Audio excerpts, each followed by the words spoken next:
नमस्कार दोस्तों, स्वागत है आपका अपने YouTube चैनल एग्जाम स्पेशल पर। कैसे हैं आप? आज मैं आपके लिए बौद्ध धर्म और जैन धर्म से रिलेटेड कुछ मोस्ट इंपॉर्टेंट क्वेश्चन लेकर आई हूं, जो आपको आने वाले एग्जाम्स में देखने को मिलेंगे। अगर आपने ये क्वेश्चन कर लिए तो इसके बाद और कुछ करने की ज़रूरत नहीं है। इन दोनों टॉपिक्स में से मोस्ट इंपॉर्टेंट क्वेश्चन है, ठीक है।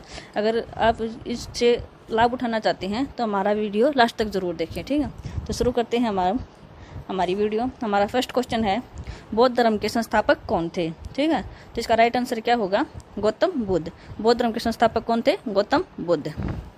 हमारा अगला क्वेश्चन है, गौतम बुद्ध का उपनाम क्या है, यानी कि उनको किस नाम से जाना जाता है? तो इसका आंसर है एशिया का ज्योतिपुंज, लाइट ऑफ एशिया। ठीक है, गौतम बुद्ध को एशिया का ज्योतिपुंज भी कहा जाता है। राइट आंसर है इसका एशिया का ज्योतिपुंज। हमारा अगला क्वेश्चन है, गौतम बुद्ध का जन्म कब और कहाँ हुआ था? ये पूछ रखा है भाई, ठीक है। तो इनका जन्म कहाँ हुआ था? गौतम बुद्ध का जन्म 563 ईसा पूर्व में कपिलवस्तु के लुम्बिनी नामक स्थान पर हुआ था। कहाँ पर? कपिलवस्तु का एक लुम्बिनी नामक जगह थी, वहाँ पर इसका जन्म हुआ था। ठीक है, 563 ईस्वी पूर्व। हमारा अगला क्वेश्चन है, गौतम बुद्ध के बचपन का क्या नाम था? ठीक है, इसका क्या आंसर होगा? गौतम बुद्ध के बचपन का नाम क्या था? सिद्धार्थ। राइट आंसर है इसका सिद्धार्थ। गौतम बुद्ध के बचपन का नाम सिद्धार्थ था। हमारा अगला क्वेश्चन है, गौतम बुद्ध की पत्नी और पुत्र का क्या नाम था? ठीक है, गौतम बुद्ध की पत्नी का नाम तो था यशोधरा और पुत्र का नाम क्या था? राहुल। और जब ये 16 साल के थे तभी इनकी शादी हो गई थी गौतम बुद्ध की। ठीक है, 16 साल की उम्र में ही। और इनकी पत्नी का नाम यशोधरा और पुत्र का नाम राहुल था। ठीक है, आगे चलते हम। गौतम बुद्ध के गृह त्याग को क्या कहा जाता है? ठीक है, गौतम बुद्ध के गृह त्याग को क्या कहा जाता है? तो इसको क्या कहा जाता है भी? महाभिनिष्क्रमण। ठीक है, महाभिनिष्क्रमण। इनका जो इन्होंने गृह छोड़ा था, इन्होंने 29 वर्ष की अवस्था में ही घर को छोड़ दिया था, गृह त्याग कर दिया था। किस वर्ष में? 29 वर्ष की आयु में ही। ठीक है, और जब इन्होंने जो घर छोड़ा था उस घटना को क्या कहा जाता है? महाभिनिष्क्रमण। हमारा अगला क्वेश्चन है, इंपॉर्टेंट क्वेश्चन है भैया, ये गौतम बुद्ध के प्रथम गुरु कौन थे? ये पूछ रहा है कि गौतम बुद्ध के प्रथम गुरु कौन थे। ठीक है, जिनका राइट आंसर होगा अलार कलाम। जो अलार कलाम थे वो गौतम बुद्ध के प्रथम गुरु थे। जब इन्होंने गृह त्याग किया था ना 29 वर्ष की आयु में, तो इन्होंने वैशाली में इनसे सांख्य दर्शन की शिक्षा ग्रहण की थी। अलार कलाम से सांख्य दर्शन की शिक्षा ग्रहण की थी। ठीक है, तो गौतम बुद्ध के जो प्रथम गुरु थे अलार कलाम। हमारा अगला क्वेश्चन है, सिद्धार्थ को ज्ञान की प्राप्ति हुई तो वे कितने वर्ष के थे? ठीक है, ये पूछ रहा है जब कितने वर्ष के थे? उन्होंने 29 वर्ष की आयु में तो गृह त्याग किया था और 35 वर्ष की आयु में उन्हें ज्ञान की प्राप्ति हुई थी। ठीक है, आप ये वीडियो हमारे एग्जाम स्पेशल चैनल पर देख रहे हैं। हमारा अगला क्वेश्चन है, गौतम बुद्ध को ज्ञान प्राप्त कहाँ पर हुआ था? भी जगह पूछ रखी, कहाँ हुआ था? तो इसे कहाँ पर हुआ था? ये गया में हुआ था। ठीक है, कहाँ पर? गया पर। और ये स्थान बाद में क्या कहलाया? बोध गया कहलाया। ठीक है, और जब इन्हें इन्होंने बिना अन्न जल ग्रहण करे 6 वर्ष तक कठिन तपस्या की थी, जब ताकि इन्हें एक पीपल के पूर्णिमा की रात को पीपल के वृक्ष के नीचे ज्ञान की प्राप्ति हुई थी। और वो जगह कहाँ थी? गया में। ठीक है, गया में इनको ज्ञान की प्राप्ति हुई थी। राइट आंसर होगा इसका गया। क्वेश्चन है, गौतम बुद्ध ने अपना प्रथम उपदेश कहाँ दिया था? जगह पूछ रखी है भी, कहाँ पर दिया था? तो इन्होंने कहाँ दिया था अपना प्रथम उपदेश? सारनाथ में दिया था। ठीक है, और इसको क्या बोलते थे? इसको ऋषि पतनम भी नाम से भी जाना जाता था, ऋषि पतनम, सारनाथ। ठीक है, राइट आंसर होगा। अगला क्वेश्चन है भाई, गौतम बुद्ध का पहला उपदेश किस नाम से जाना जाता था? भाई ये पूछ रखा है, जो गौतम बुद्ध ने अपना पहला उपदेश सारनाथ में दिया था उस किस नाम से जाना जाता है? तो उसको क्या बोलते हैं? धर्मचक्र प्रवर्तन के नाम से जाना जाता है गौतम बुद्ध का पहला उपदेश। ठीक है, धर्मचक्र प्रवर्तन। अब हमारा अगले क्वेश्चन पे चलते हैं। गौतम बुद्ध ने अपने उपदेश किस भाषा में दिए थे? ठीक है, तो गौतम बुद्ध ने अपने जो उपदेश दिए थे वो पाली भाषा में दिए थे, जो कि जनसाधारण की भाषा थी। ठीक है, पाली भाषा में गौतम बुद्ध ने अपने उपदेश पाली भाषा में दिए। हमारा अगला क्वेश्चन है, गौतम बुद्ध ने सबसे अधिक उपदेश किस स्थान पर दिए थे? ठीक है, बुद्ध ने जो अपने उपदेश थे ना वो जैसे कौशल, विशाली, कौशाम्बी इन जगह पर भी दिए थे, लेकिन सबसे अधिक उपदेश किस जगह पर दिए थे? जो कौशल देश की राजधानी थी श्रावस्ती। ठीक है, वहां पर दिए थे जो कौशल देश की राजधानी थी। ठीक है, राइट आंसर इसका श्रावस्ती है। गौतम बुद्ध की मृत्यु कब हुई? ठीक है, ये पूछ रखा है इनकी मृत्यु कब हुई थी? तो गौतम बुद्ध की मृत्यु 80 वर्ष की अवस्था में। कितने साल के थे ये? 80 वर्ष के थे। 483 ईसा पूर्व में हुई थी। और ये कुशीनारा जगह थी। कहाँ पर हुई थी भी? कुशीनारा जगह, जो कि उत्तर प्रदेश में था। ठीक है, वहां पर इनकी मृत्यु हुई थी। ठीक है, तो राइट आंसर होगा इसकी 483 ईसा। अगला क्वेश्चन है, मोस्ट इंपोर्टेंट क्वेश्चन है, ये बार बार एग्जाम्स में देखने को जरूर मिलता है कि जो बुद्ध की मृत्यु हुई थी उसको क्या कहा जाता था? ठीक है, तो इसका क्या आंसर होगा? महापरिनिर्वाण। इनकी जो 483 ईसा पूर्व मृत्यु हुई थी उसको महापरिनिर्वाण कहा जाता था। राइट आंसर है इसका महापरिनिर्वाण। और इम्पोर्टेंट क्वेश्चन है ये। ठीक है, हम चलते अगले क्वेश्चन पर। क्वेश्चन है अभी, बौद्ध धर्म के 3 रत्न कौन से हैं? ठीक है, 3 रत्न पूछ रखे हैं, तो क्या थे? बुद्ध, धम्म, संग। ये धम नहीं भाई, थम है, इसमें आधा मैं और आएगा बीच में, मिसप्रिंट हो गया था। तो बुद्ध थम संग, ठीक है। राइट आंसर होगा इसके, ये 3 रत्न थे इसके, बुद्ध थम संग। हमारा अगला क्वेश्चन है, बुद्ध के जन्म व मृत्यु की तिथि को चीनी परंपरा के किस अभिलेख के आधार पर निश्चित किया गया था? तो कौन सा अभिलेख था भाई वो? तो वो था कैंटोन अभिलेख, ठीक है। कैंटोन अभिलेख था जिसके आधार पर यह निश्चित किया गया था, कैंटोन अभिलेख।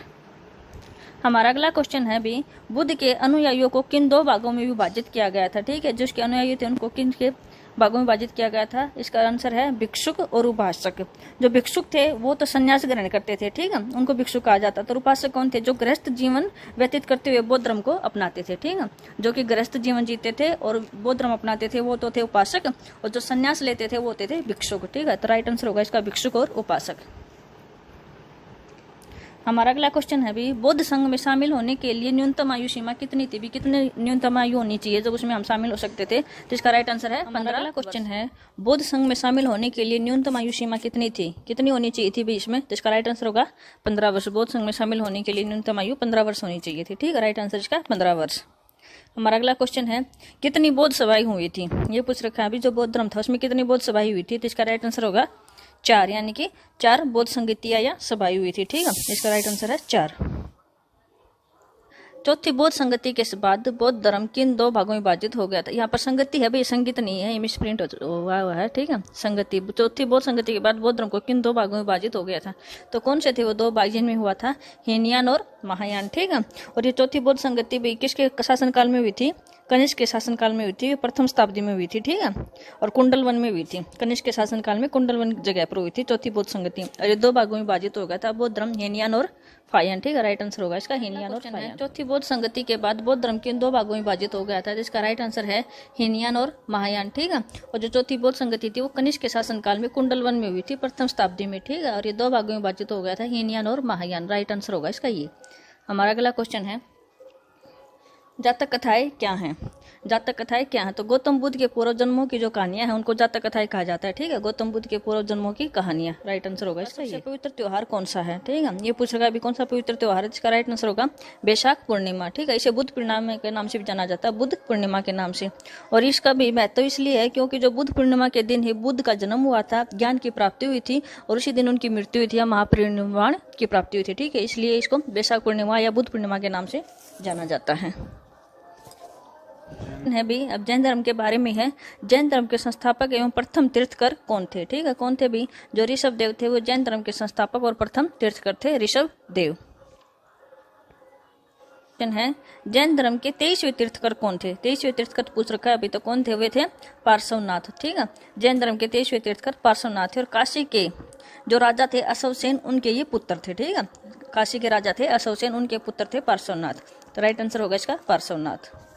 अगला क्वेश्चन है, जैन धर्म के 24वें एवं अंतिम तीर्थकर कौन थे? 24वें और अंतिम पूछ रखा है, तो कौन थे भी? महावीर स्वामी। जो महावीर स्वामी थे वो जैन धर्म के 24वें और अंतिम तीर्थकर थे। तो राइट आंसर होगा इसका महावीर स्वामी। हमारा अगला क्वेश्चन है, महावीर स्वामी का जन्म कब और कहाँ हुआ था? ठीक है, पूछ रखा है, तब इसका राइट आंसर क्या होगा? महावीर स्वामी का जन्म 540 ईसा पूर्व कुंडल ग्राम में हुआ था, ठीक। और ये कुंडल ग्राम कहाँ पर है भाई? वैशाली में। कहाँ पर है? वैशाली में, ठीक है। तो राइट आंसर होगा इसका 540 ईसा पूर्व और कुंडल ग्राम नामक ग्राम में हुआ था, ठीक है। हमारा अगला क्वेश्चन है, महावीर के माता पिता का क्या नाम था? तो महावीर के माता पिता का क्या नाम था? पिता का नाम था सिद्धार्थ और माँ का नाम था त्रिशला, ठीक है। जो सिद्धार्थ थे वो ज्ञात्रिक कुल के थे, सरदार थे। ज्ञात्रिक जो कुल था उसके सरदार थे। और जो माता थी वो चेटक, लिच्छवी राजा था चेटक, उसकी बहन थी, ठीक है। तो इसका राइट आंसर होगा सिद्धार्थ और त्रिशला। क्वेश्चन है, महावीर स्वामी के कुल का क्या नाम था? तो क्या नाम था उनके कुल का? उनका कुल का नाम था ज्ञात्रिक कुल। और जो इनके पिताजी थे सिद्धार्थ, वो इस कुल के सरदार थे, जो मैंने पीछे बताया, ठीक है। तो राइट आंसर होगा ज्ञात्रिक कुल। हमारा अगला क्वेश्चन है, महावीर स्वामी की पत्नी और पुत्री का क्या नाम था? तो इनकी पत्नी का नाम तो यशोदा था और पुत्री का नाम, ये पुत्री है भी अनुजा प्रियदर्शनी, ठीक है। प्रियदर्शनी इनकी पुत्री का नाम था और पत्नी का नाम था यशोदा। हमारा अगला क्वेश्चन है, महावीर स्वामी के बचपन का नाम क्या था? तो इनके बचपन का नाम था भाई वर्धमान, ठीक है। इनके बचपन का नाम वर्धमान था। और अगला क्वेश्चन है, महावीर स्वामी ने किस आयु में सन्यासी जीवन को स्वीकार किया था? किस आयु में किया था भाई? जब 30 वर्ष की आयु में उन्होंने सन्यासी जीवन स्वीकार कर लिया था। जब वे 30 वर्ष के थे तो उनके माता पिता की मृत्यु हो गई थी और उसके पश्चात उनका जो बड़ा भाई था नंदीवर्धन, उनकी अनुमति लेकर उन्होंने सन्यास जीवन स्वीकार कर लिया था जब वो 30 वर्ष की आयु के थे। ठीक है, तो इसका राइट आंसर होगा 30 वर्ष की आयु में। हमारा अगला क्वेश्चन है, महावीर को ज्ञान की प्राप्ति कहाँ हुई थी? ठीक है, तो महावीर को विज्ञान की प्राप्ति कहाँ हुई थी? जरम्बिक गांव के पास हुई थी। ठीक है, 12 वर्षों की इन्होंने कठिन तपस्या की थी और जरम्बिक के गांव के पास रिजुपालिका नदी के तट पर, कौन सी नदी है? रिजुपालिका नदी के तट पर साल वृक्ष के नीचे तपस्या करते हुए। हमारा अगला क्वेश्चन है, महावीर स्वामी को ज्ञान की प्राप्ति कहाँ हुई थी? तो इसका राइट आंसर क्या होगा? जरम्बिका गांव के पास 12 वर्षों की कठिन तपस्या के बाद महावीर को रिजुपालिका नदी के तट पर एक साल के वृक्ष के नीचे ज्ञान की प्राप्ति हुई थी। ठीक है, तो इसका राइट आंसर होगा जरम्बिक गांव के पास, रिजुपालिका की नदी के पास। और अगले क्वेश्चन है भी, महावीर ने अपने उपदेश किस भाषा में दिए थे? ठीक है, उन्होंने अपने उपदेश भी प्राकृत भाषा में दिए थे। राइट आंसर होगा इसका प्राकृत भाषा में। हमारा अगला क्वेश्चन है, महावीर के अनुयायियों को क्या कहा जाता था? जो उनके अनुयायी थे उनको क्या कहा जाता था? उनको निग्रंथ कहा जाता था। ठीक है, राइट आंसर होगा इसका निग्रंथ। हमारा अगला क्वेश्चन है, महावीर स्वामी के प्रथम अनुयायी कौन बने थे? तो भी जो कौन बने थे, ये जामिल बने थे, जो उनके दामाद थे। जो उनकी बेटी थी प्रियदर्शनी, उनके ये पति थे जामिल। ठीक है, इनके दामाद इनके प्रथम अनुयायी बने थे। हमारा अगला क्वेश्चन है, जैन धर्म के त्रिरत्न क्या थे? तो क्या थे भी त्रिरत्न इनके? सम्यक दर्शन, सम्यक ज्ञान, सम्यक आचरण। ठीक है, ये जैन धर्म के त्रिरत्न थे। और आप ये वीडियो एग्जाम स्पेशल पर देख रहे हैं, अगर आपको हमारी वीडियो पसंद आए तो लाइक शेयर जरूर करें। ठीक है, तो इसका राइट आंसर होगा सम्यक दर्शन, सम्यक ज्ञान, सम्यक आचरण। हमारा अगला क्वेश्चन है, जैन धर्म को किन 2 भागों में बांटा गया था? किन 2 भागों में बांटा गया था? दिगंबर और श्वेत। हमारा अगला क्वेश्चन है, जैन धर्म को किन 2 भागों में बांटा गया था? किन 2 भागों में बट गया था? दिगंबर और श्वेतांबर। ठीक है, मैं आपको इनको थोड़ा बताती हूँ। जो श्वेत वस्त्र धारण करने वाले थे वो तो श्वेतांबर कहलाए। ठीक है, ये जो स्थूल भद्र था उसके शिष्य थे श्वेतांबर, और जो भद्र भाव के शिष्य थे वह थे दिगंबर। वे नग्न रहने वाले थे, वस्त्र नहीं धारण करते थे। ठीक है, तो ये 2 भागों में बट गया था, श्वेतांबर और दिगंबर। हमारा अगला क्वेश्चन है, जैन धर्म में कुल कितने व्रत हैं? तो जैन धर्म में कुल 5 व्रत है। कौन कौन से हैं? अहिंसा, सत्य, असत्य, अपरिग्रह और ब्रह्मचर्य। ठीक है, तो राइट आंसर इसका ये 5 कुल व्रत थे। और अगला क्वेश्चन है, जैन धर्म ने अपने आध्यात्मिक विचारों के लिए कौन सा दर्शन अपनाया था? तो कौन सा दर्शन अपनाया था भाई? जैन धर्म ने अपने आध्यात्मिक विचारों के लिए सांख्य दर्शन को अपनाया था। ठीक है, राइट आंसर इसका सांख्य दर्शन।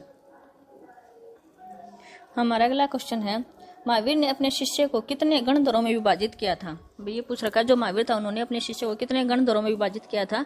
तो 11 गणधरों में महावीर ने अपने शिष्य को विभाजित कर रखा था, 11 गणधरों में। ठीक है, राइट आंसर होगा इसका 11 गणधरों। और अगला क्वेश्चन है, प्रथम जैन भिक्षुणी कौन थी? तो इसका क्या नाम था भाई? ये चंपा थी। ठीक है, और ये है ना नरेश दधिवाहन की पुत्री थी। किसकी पुत्री थी? दधिवाहन की पुत्री थी। ठीक है, नरेश दधिवाहन की पुत्री कौन थी? चंपा। और ये प्रथम जैन भिक्षुणी थी। ठीक है, इसका राइट आंसर होगा चंपा। हमारा अगला क्वेश्चन है भी, जैन धर्म किस में विश्वास नहीं करता है? भी किस में विश्वास नहीं करता था? जो जैन धर्म है वो ईश्वर में उनकी मान्यता नहीं थी, लेकिन वो आत्मा में उनकी मान्यता थी। उनकी मान्यता किस में थी? आत्मा में, और ईश्वर में मान्यता नहीं थी। ठीक है, इसका राइट आंसर होगा ईश्वर में। हमारा अगला क्वेश्चन है, महावीर स्वामी किस में विश्वास करते थे? ठीक है, तो किस में करते थे भाई? वे पुनर्जन्म और कर्मवाद में। जो महावीर स्वामी थे वो पुनर्जन्म और कर्मवाद में विश्वास करते थे। तो इसका राइट आंसर होगा पुनर्जन्म और कर्मवाद। हमारा अगला क्वेश्चन है, खजुराहो के जैन मंदिरों का निर्माण किसने करवाया था? मोस्ट इंपोर्टेंट क्वेश्चन है अभी, हमें है ना HSSC के जो एग्जाम्स होते हैं उसमें तो जरूर देखने को मिलता है। ठीक है, वेरी मोस्ट इंपोर्टेंट क्वेश्चन, इसको आप ध्यान से देखें। खजुराहो के जैन मंदिरों का निर्माण किसके द्वारा करवाया गया था? तो जो चंदेल शासक थे ना, उन्होंने खजुराहो में जो जैन मंदिर थे वो बनवाए थे। ठीक है, किन्होंने? चंदेल शासकों ने। तो राइट आंसर होगा इसका चंदेल शासक। हमारा अगला क्वेश्चन है, गोमेतेश्वर की मूर्ति कहाँ पर है? कहाँ पर है भैया? ये है श्रवणबेलगोला, कर्नाटक। ठीक है, कर्नाटक में है गोमेतेश्वर की मूर्ति। तो इसका राइट आंसर होगा श्रवणबेलगोला, जो कि कर्नाटक के अंदर है। अगला क्वेश्चन है, गोमेतेश्वर की मूर्ति का निर्माण किसने करवाया था? तो भी किसने करवाया था? ये जो मैसूर के गंग वंश के मंत्री थे चामुंडा, उन्होंने गोमेतेश्वर की मूर्ति का निर्माण करवाया था। ठीक है, और ये श्रवणबेलगोला कर्नाटक में है और 10वीं शताब्दी के मध्य में इस मूर्ति का निर्माण करवाया था। ठीक है, तो राइट आंसर होगा इसका मैसूर के गंग वंश के मंत्री चामुंडा। हमारा अगला क्वेश्चन है, जैन तीर्थंकरों की जीवनी कल्पसूत्र किसके द्वारा रचित है? ठीक है, ये पूछ रखा है, तो ये किसके द्वारा रचित है भाई? भद्रबाहु। और भद्रबाहु कौन है? भद्रबाहु वो हैं जिनके शिष्य कौन है? जिसके शिष्य दिगंबर कहलाए, जो कि नगन रहने वाले थे। ठीक है, भद्रबाहु वही है जिनके शिष्य दिगंबर थे और इनकी कल्पसूत्र की रचना की थी। ठीक है, तो राइट आंसर इसका भद्रबाहु। हमारा अगला क्वेश्चन है, मोस्ट इंपोर्टेंट क्वेश्चन है भैया, महावीर की मृत्यु कब हुई थी? ठीक है, तो जब ये 72 वर्ष की आयु में थे तब इनकी मृत्यु हुई थी 468 ईसा पूर्व में। ये उस टाइम पर 72 वर्ष की आयु के थे। ठीक है, 468 ईसा पूर्व।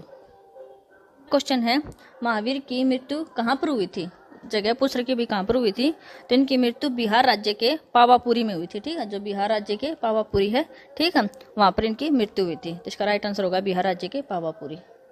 और जैन धर्म से रिलेटेड कुछ मोस्ट इंपोर्टेंट क्वेश्चन, अगर आपने इन क्वेश्चनों को देख लिया तो इसके अलावा और कुछ भी करने की जरूरत नहीं है। इस टॉपिक से और कोई क्वेश्चन बन ही नहीं सकते। ठीक है, अगर आपको हमारी वीडियो पसंद आई हो तो लाइक शेयर करें और सब्सक्राइब करना न भूलें। Thank you, wish you all the best.